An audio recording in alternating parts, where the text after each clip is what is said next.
आदाब के P news 24/7 में आप सभी का स्वागत है। मैं हूं मुस्तफ़ा आदिल। चलिए सबसे पहले देखते हैं मुख्य समाचार। सभी स्थानीय निकाय चुनाव दिसंबर तक कराए जाएंगे, कर्नाटक के मुख्यमंत्री डीके शिवकुमार ने कहा। कर्नाटक सरकार ग्रेटर बेंगलुरु अथॉरिटी यानी जीबीए चुनाव स्थगित करने की साजिश रच रही है, राज्य के भाजपा अध्यक्ष BY विजेंदर ने लगाया आरोप। महाराष्ट्र की सियासत में एक बार फिर से धार्मिक राजनीति शुरू। उद्धव ठाकरे की राम रक्षा के जवाब में नवनीत राणा का हनुमान चालीसा, फिर चर्चा में 4 साल पुराना विवाद। वोटर लिस्ट से नाम गायब होने पर भी नहीं छीनी जा सकती नागरिकता, चुनाव आयोग नहीं तय कर सकता, सुप्रीम कोर्ट की 2 टूक। विक्रम 1 ने रचा इतिहास, ऑर्बिट में पहुंचा रॉकेट, 450 किलोमीटर पर पेलोड स्थित कर भारत बना दुनिया का तीसरा देश। बॉलीवुड एक्टर आमिर खान को लॉरेंस बिश्नोई गैंग की तरफ से दी गई धमकी, तीसरी शादी को बताया लव जिहाद, कहा सांसें दबा देंगे।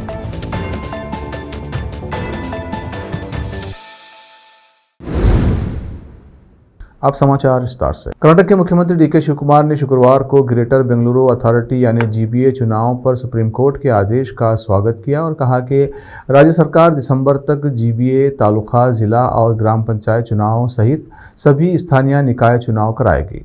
मीडियाकर्मियों से बात करते हुए शिवकुमार ने कहा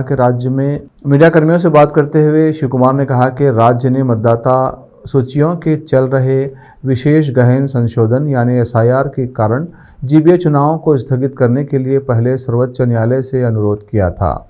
उन्होंने आगे कहा, अब जब सर्वोच्च न्यायालय ने आदेश पारित कर दिया है तो हम दिसंबर तक सभी स्थानीय निकाय चुनाव संपन्न करा लेंगे।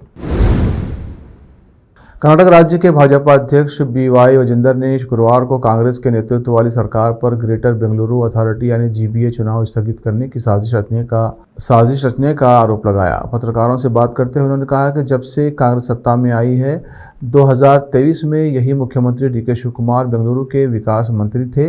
ये सरकार न तो बेंगलुरु का विकास कर पाई और न ही सड़कों के गड्ढे भर पाई। ऐसे में भाजपा के सभी 5 नगर निगमों में सत्ता में आने के डर से कांग्रेस सरकार ने चुनाव आयोग के माध्यम से सर्वोच्च न्यायालय में याचिका दायर की है और नाटक कर रही है। विजेंदर ने दावा किया कि कांग्रेस के पास न तो बेंगलुरु का विकास करने की इच्छा है और न ही चुनाव कराने की। बेंगलुरु रेव पार्टी ड्रग मामले में एक्टर शक्ति कपूर के पुत्र व एक्ट्रेस श्रद्धा कपूर के भाई सिद्धांत कपूर के खिलाफ दर्ज FIR को रद्द कर दिया गया है। सिद्धांत कपूर साल 2022 से एक रेव पार्टी ड्रग मामले में आरोपी थे। वो शुरुआत से ही ड्रग्स लेने की बात से इनकार करते आए थे। ऐसे में अपने खिलाफ हुई FIR को रद्द कराने के लिए 2022 में उन्होंने हाईकोर्ट का रुख किया था। इस मामले में कोर्ट ने अब फैसला सुनाया है और सिद्धांत कपूर के खिलाफ दर्ज FIR को रद्द कर दिया है। ये मामला जून 2022 का है। बेंगलुरु पुलिस ने शहर में एक पार्टी के दौरान ड्रग्स लेने के आरोप में सिद्धांत कपूर और कुछ अन्य लोगों को हिरासत में लिया था। उस समय सिद्धांत को पुलिस ने जमानत पर छोड़ दिया गया था क्योंकि उनके पास कोई ड्रग्स नहीं मिली थी। पुलिस के अनुसार इस मामले में हिरासत में लिए गए अन्य लोगों को भी जमानत पर छोड़ दिया गया था। आगे चलकर सिद्धांत कपूर ने अपने ऊपर लगे आरोपों से इनकार किया था। साथ ही अपने खिलाफ दर्ज FIR को रद्द कराने के लिए कर्नाटक हाईकोर्ट का रुख किया था।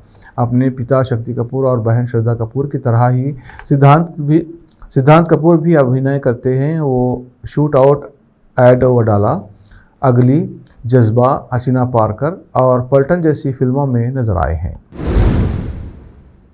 महाराष्ट्र की सियासत में एक बार फिर से धार्मिक राजनीति शुरू होती दिख रही है।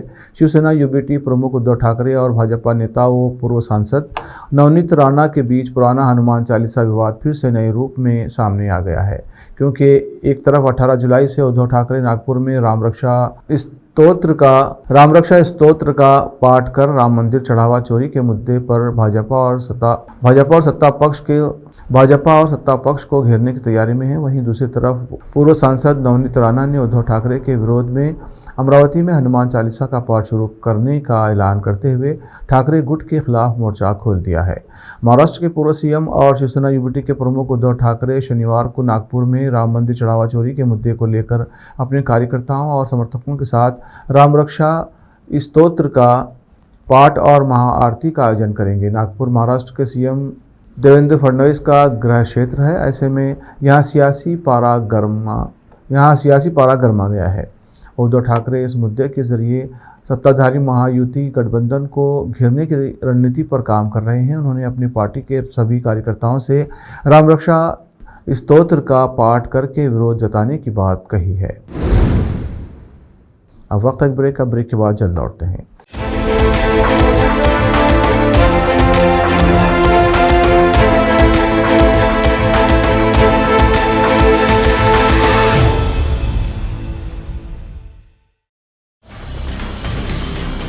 हिंदुस्तान के हर कोने में हम हैं मौजूद। 24 घंटे हालात पर गहरी नजर, खबरों से जुड़े चुपते सवालात,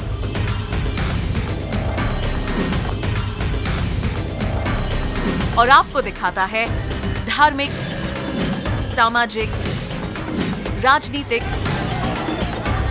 लोकल और इंटरनेशनल न्यूज की सबसे बेहतर कवरेज, जो आपको रखती है हर पल बाखबर। देश और दुनिया भर की खबर के लिए देखते रहें KP news 24/7। Noor education trust Bidar की ओर से चलाया जाने वाला नूर एमएड और BEd college Bidar, recognized by NCTE Delhi, affiliated to Bidar University, Bidar. Admissions open for the academic year 2025 to 26. विशेषज्ञ और सक्षम शिक्षकों द्वारा शिक्षा प्राप्त करने के लिए नूर एमएड और बीएड कॉलेज बीदर में दाखिला लें और शांत वातावरण में उच्च स्तरीय शिक्षा प्राप्त करें। बीदर शहर में बेहतर शिक्षा का एकमात्र केंद्र नूर एमएड और BEd college Bidar. For more details contact Noor colony near horticulture centre, Halatgiri के Hyderabad road, Bidar 585403 Karnataka, India. Phone numbers 9945283920, 8050172745।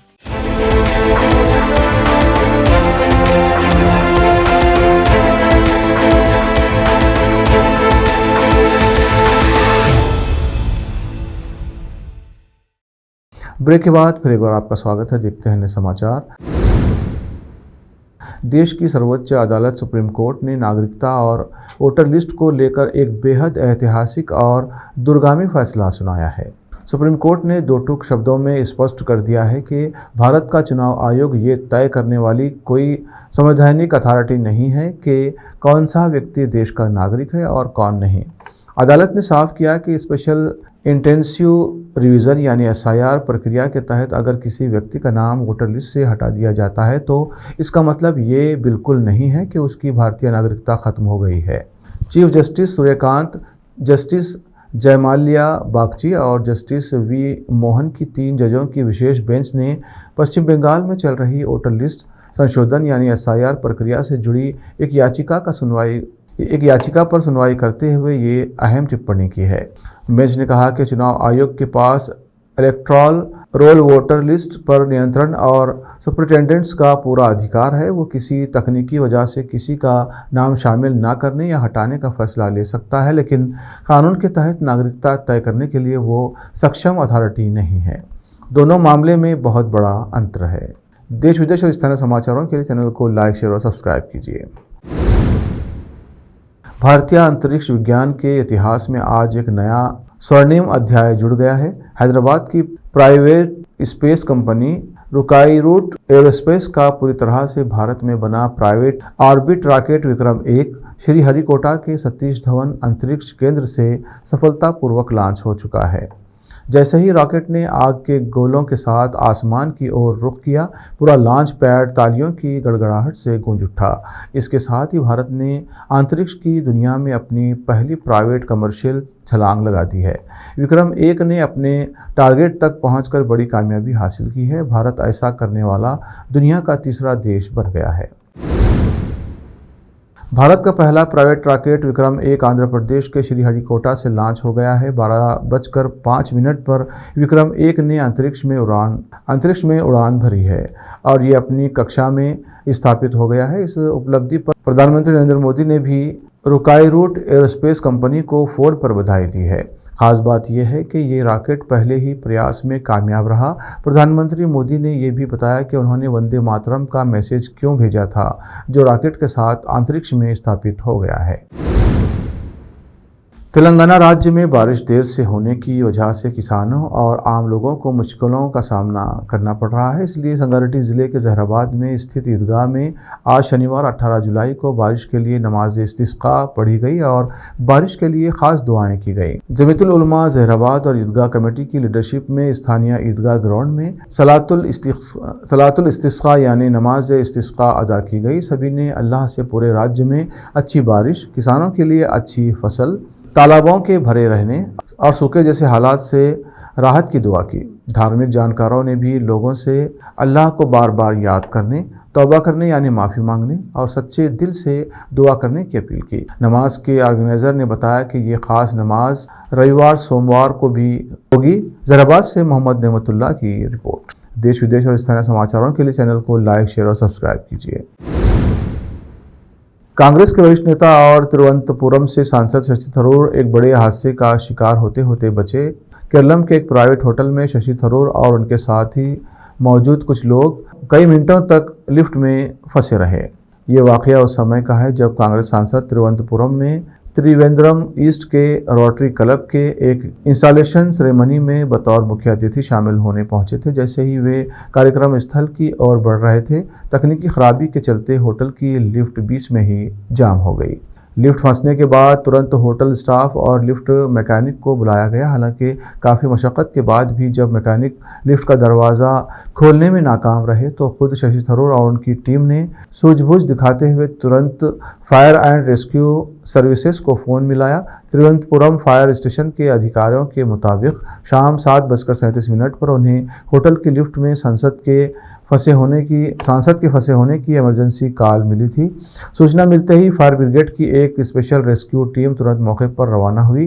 राहत कर्मियों ने बिना वक्त गंवाए आधुनिक हाइड्रोलिक स्प्रेडर का इस्तेमाल किया और लिफ्ट के भारी दरवाजों को खोलकर अंदर फंसे सभी लोगों को सुरक्षित बाहर निकाल लिया। अब वक्त एक और ब्रेक का। ब्रेक के बाद जल्द लौटते हैं। हिंदुस्तान के हर कोने में हम हैं मौजूद।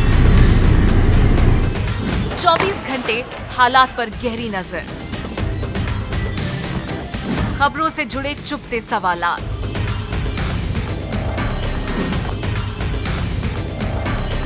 और आपको दिखाता है धार्मिक, सामाजिक, राजनीतिक, लोकल और इंटरनेशनल न्यूज की सबसे बेहतर कवरेज, जो आपको रखती है हर पल बाखबर। देश और दुनिया भर की खबर के लिए देखते रहें केपी न्यूज 24/7। ब्रेक के बाद फिर एक बार आपका स्वागत है। देखते हैं अन्य समाचार। शनिवार सुबह करीब 7 बजे दिल्ली के जंतर मंतर पर अचानक हलचल बढ़ी।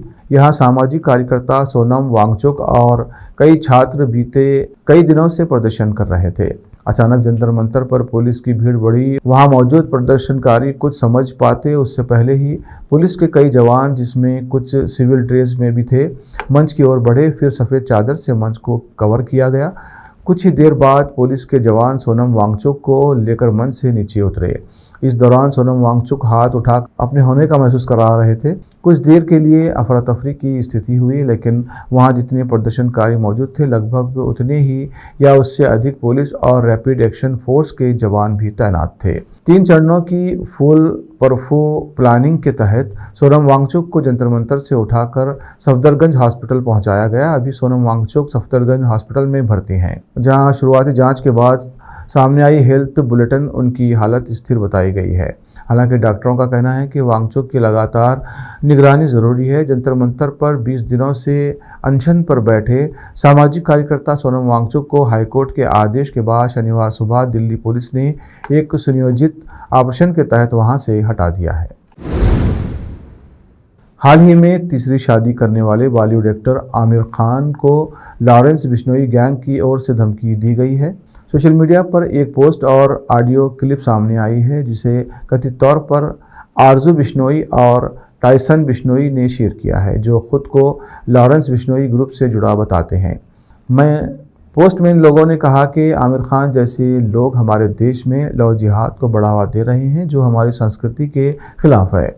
हम इस आदमी को बर्दाश्त नहीं करेंगे और जल्द ही उसे इसके नतीजे भुगतने होंगे।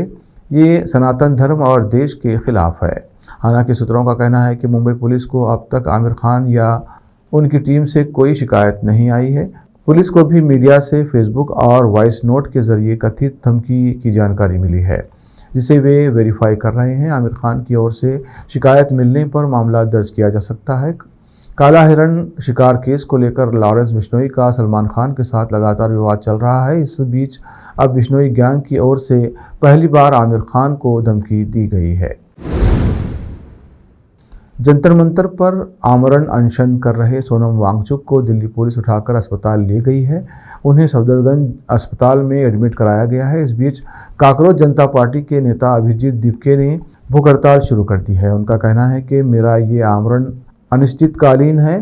सोनम वांगचुक को पुलिस ये कहते हुए अस्पताल ले गई है कि उनकी सेहत को लगातार अनशन के चलते नुकसान हो सकता है। ऐसे में उन्हें अस्पताल में भर्ती किया जाना जरूरी है। काकरोच जनता पार्टी से जुड़े लोगों का कहना है कि पुलिस ने बल प्रयोग करते हुए लोगों को हटाया है, वहीं पुलिस ने इससे इनकार किया है। अभिजीत दिपके ने कहा कि मैं आज से अपना अनशन शुरू कर रहा हूं। 20 जुलाई को हमारा मार्च भी होगा और मेरा अनशन जारी रहेगा। ये लोग सोचते हैं कि सोनम सर को अंदर ले जाकर और यहां से उठाकर वे प्रोटेस्ट ख़त्म कर देंगे, आंदोलन ख़त्म नहीं होगा। दिपके ने लोगों से अपील की है कि जो लोग दिल्ली आना चाहते हैं वे आ जाएं, हम यहीं बैठे रहेंगे। अभिजीत दिपके ने आगे कहा, दिल्ली पुलिस ने मुझे भी पीटा और जंतर मंतर जाने से रोका। मुझे पीटा गया, सड़क पर घसीटा गया और कहा देखते हैं तुम जंतर मंतर कैसे जाते हो। यहाँ कई विधायक और सांसद हैं जिन्हें भी गेट पर रोक दिया गया है और अंदर नहीं जाने दिया जा रहा है। आखिर में फिर एक बार देखते हैं मुख्य समाचार। सभी स्थानीय निकाय चुनाव दिसंबर तक कराए जाएंगे, कर्नाटक के मुख्यमंत्री डीके शिवकुमार ने कहा। कर्नाटक सरकार ग्रेटर बेंगलुरु अथॉरिटी यानी जीबीए चुनाव स्थगित करने की साजिश रच रही है, राज्य के भाजपा अध्यक्ष BY विजेंद्र ने लगाया आरोप। महाराष्ट्र की सियासत में एक बार फिर से धार्मिक राजनीति शुरू। उद्धव ठाकरे की राम रक्षा के जवाब में नवनीत राणा का हनुमान चालीसा फिर चर्चा में। 4 साल पुराना विवाद। वोटर लिस्ट से नाम गायब होने पर भी नहीं छीनी जा सकती नागरिकता, चुनाव आयोग नहीं तय कर सकता, सुप्रीम कोर्ट की 2 टूक। विक्रम 1 ने रचा इतिहास, ऑर्बिट में पहुंचा रॉकेट। 450 किलोमीटर पर पेलोड स्थित कर भारत बना दुनिया का तीसरा देश। बॉलीवुड एक्टर आमिर खान को लॉरेंस बिश्नोई गैंग की तरफ से दी गई धमकी। तीसरी शादी को बताया लव जिहाद, कहा सांसें दबा देंगे।